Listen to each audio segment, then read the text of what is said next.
the Convention Center to benefit the work of Siskin Children's Institute and celebrate the children we serve. Tickets at siskin.org. So we've gone over now the different types of eating disorders: anorexia, orthorexia, bulimia, AFRID. Did I say that right, Pam? I left one out though in the conversation, and Pam, I'll throw that one back to you, and that's binge eating. It's different, you say. Right, it is different. Binge eating disorder is, in my opinion, the one that's filled with the most shame and guilt, because it's uncontrolled eating, and it comes with such stigma and judgment if you're in a larger body, but it also can happen if you're in a smaller body.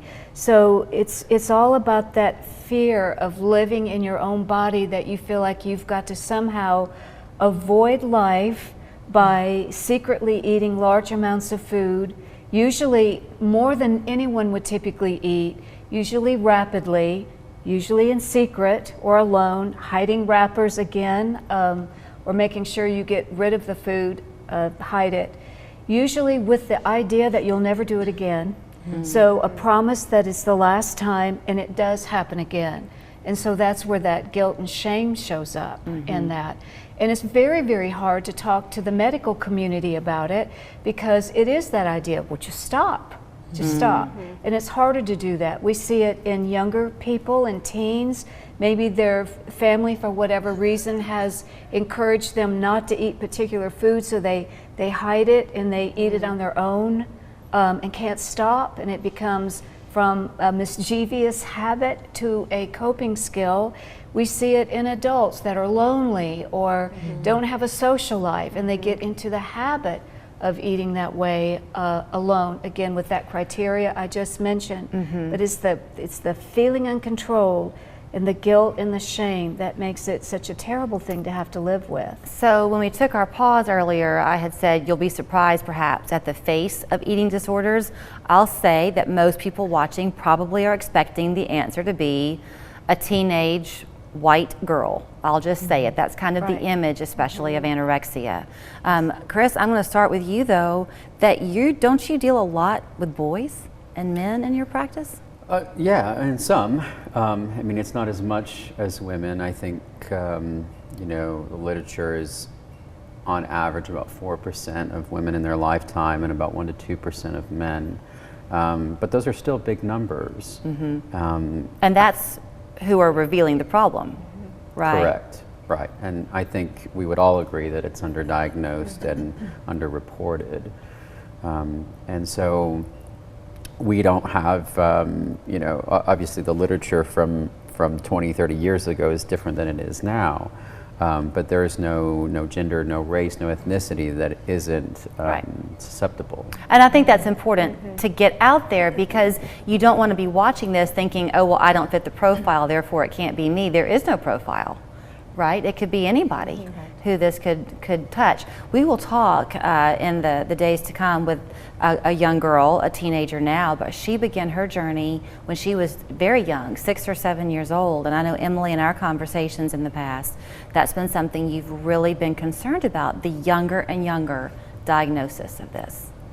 Yeah, for sure. I mean, we are seeing it younger and younger. And you know, whether that's because, you know, you start out and you kind of have a fear of food, or you don't want to eat in front of somebody, and then as you transition into middle school, and then you start being bombarded with social media and all of the images that you're fed at a much younger and younger age. I mean, you have kids that have access to cell phones at 9, at 10, and so when you're constantly feeding your mind with all of these images that are not attainable, but when you're that young, you don't know that what you're seeing is not reality.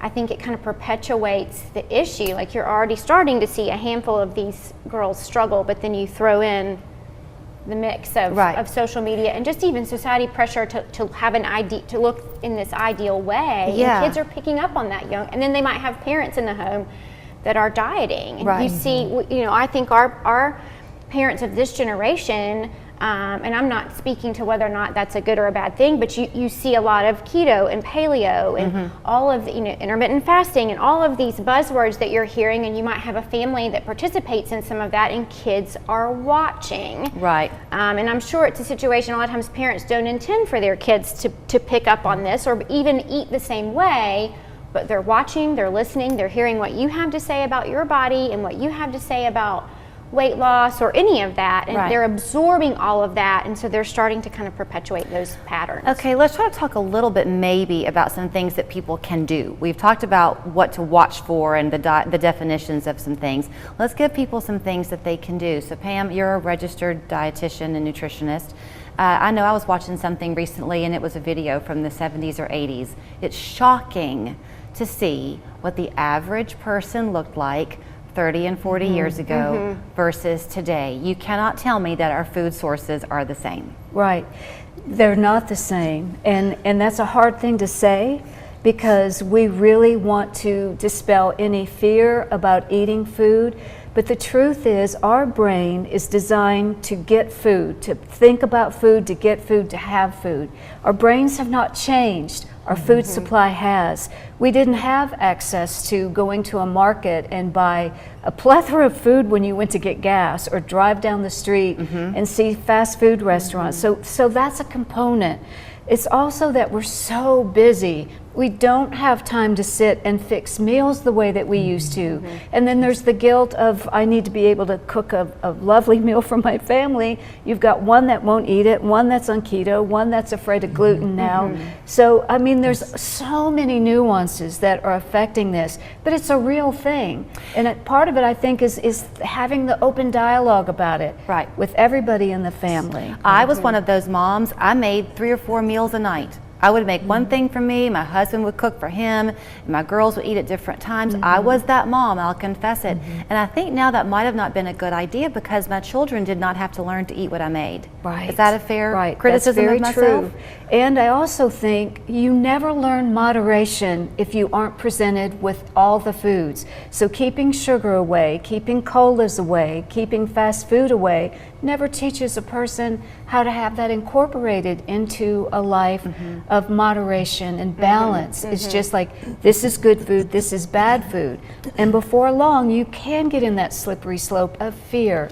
And that's the thing about orthorexia. It's based in fear. You Okay, know? but that's also, I don't want to overgeneralize, but I'm 52.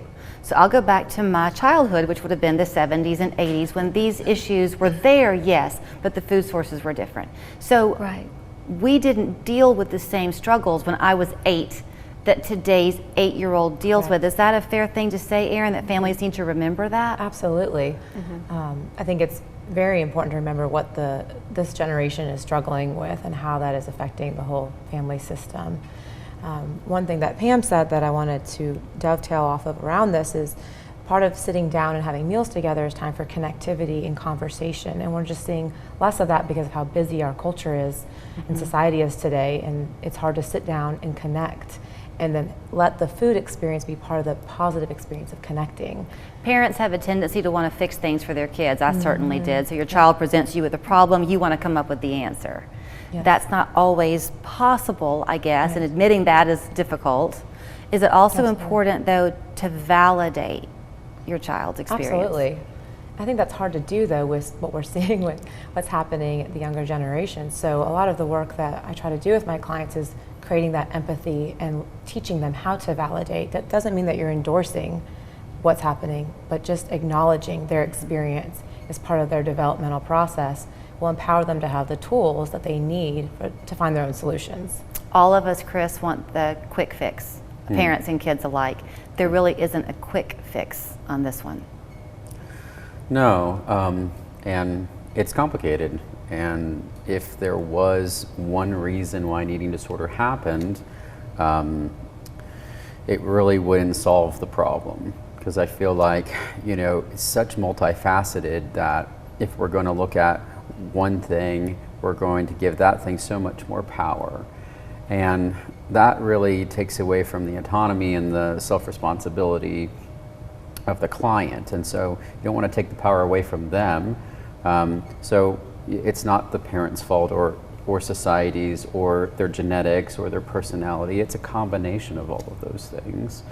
And it creates this perfect storm, and you know, the validating and the listening and exploring and being curious with them allows them to kind of figure it out too. And that's what we want, is we want them to be able to understand themselves. I have a friend who says you can't feel your child's pain for them. They have to feel it, and that's hard to do. But is that kind of what you're saying, that the individual person here has to do their own walking? In a journey? lot of ways, you want them to be able to handle that, to manage their own walking through it, and to be able to regulate that and know what to do with it. I know we focused a lot, and rightly so, on the younger component of this conversation, Emily, but you've told me time and again, this is seen in boys, athletes at school, male and female. It hits women of varying ages. I mean, you can be in your 50s and 60s and have this happen to you, right? Yes, I mean, definitely. And I think a lot of times it's probably something that's kind of been a struggle for a long time. Maybe not full-blown eating disorder, but some disordered eating throughout their life. And then over 40, over 50, again, I mean, I know I harp on it all the time, but again, you have social media showing you that like 50's the new 40, 40's the new 30. There is so much more intense pressure. Just to even speak back what you were saying, 20, 30 years ago, that wasn't even, didn't exist because we didn't have the internet, we didn't have social media, so it wasn't a constant, you know, sure, you would go to the grocery store and maybe see a magazine, but that was about it. Now, you see so much as females and males of, you know, what you're supposed to look like as you age, and part of that is that you're supposed to remain in this particular body type, and that's just not the reality. Right. As you age. Plus, you can put filters on your pictures. Sure. When's the last time you saw a teenager take a picture and then be satisfied with it? They had to edit it, Photoshop it, Right. filter it, as if they alone are not good enough. Right. Right. Thank you all for your time. If you would like to find out more information on how to get in touch with any of these panelists, we'll try to share that with you, but always the MCR Foundation is a great resource. That's why they are here and why they are bringing us this conversation this week on 3+U. We're back with more in just a minute. Your time is important. Local 3 News Today has everything you need to start your busy day. What's happening now and next? The local experience and knowledge to help you prepare for the day. Accurate hour-by-hour forecasts and traffic, making your mornings easier. Hello, I'm Kevin Bragg from Bragg Weight Loss. We change lives every day.